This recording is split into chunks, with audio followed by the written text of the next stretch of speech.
Hi guys, we're going to now introduce the garage door to you. It is very simple. We're going to continue with doing a sliding door as well, and you might notice that I have already given you the wall structure.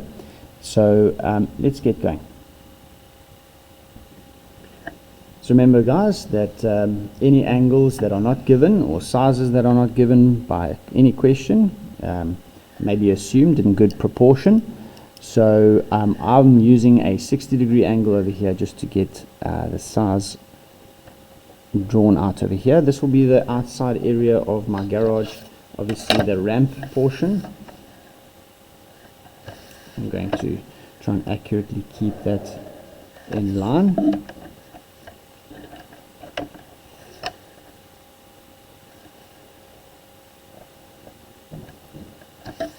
So remember, every time that you are changing levels or heights, for instance like in a step or in a ramp like I have just drawn over here, you have to indicate wherever there's a fold in the surface, you'll need to indicate a line.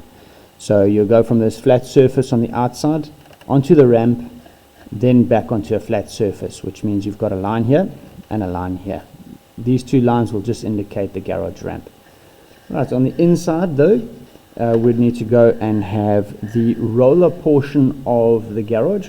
So it is indicated with a rectangle, but please, it has to be drawn off of the wall and on either side of the wall on the inside. And I'm going to, for the purpose of the video, show the distance quite clearly. You would do it according to the sizes given, if any are given. This will be the portion in which the actual garage door will roll up into. And note that it goes beyond and off of the wall. That is how it needs to be indicated.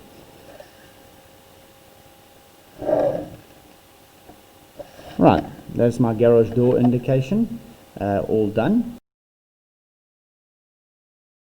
I move on to the sliding door now. A sliding door, because we know that this is the outside, and yet again we're going to step up into a different level. It's going to cause a fold in the flat surface. Therefore, I've got to indicate the outside line as being a continuous or a solid line from wall to wall. Okay, then we are going to run the rails on which the sliding doors are going to fit. Try and get that in the middle of your wall space.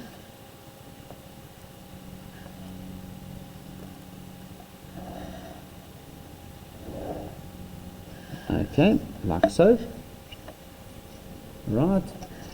And then you need to indicate that there are going to be two different doors. So you'll have a middle line as well. Try and get them as central as possible, like so. And you will then show that the one door, and remember that yet again, just like the windows, if a door or a sliding door size is given from wall to wall, you work from the center point to the outsides. Okay, so if your door or your sliding door is going to be a specific size given and it stops around about here, you'll have to extend the wall to the sliding door. Okay, but now that we have this set, just remember that you have a center point here. I'm working very roughly, and you'll go just over center. So if we have a center point, let's call, just by gauging, let's make that our center point.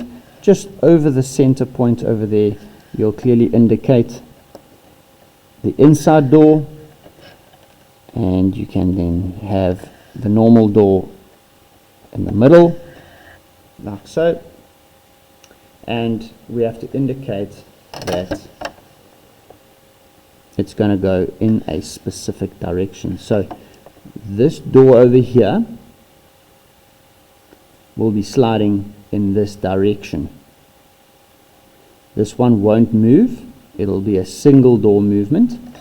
So we'll put an arrow on this side over here.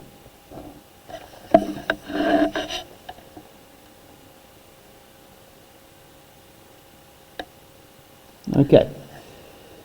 That over there is going to indicate that this will move in that direction to open.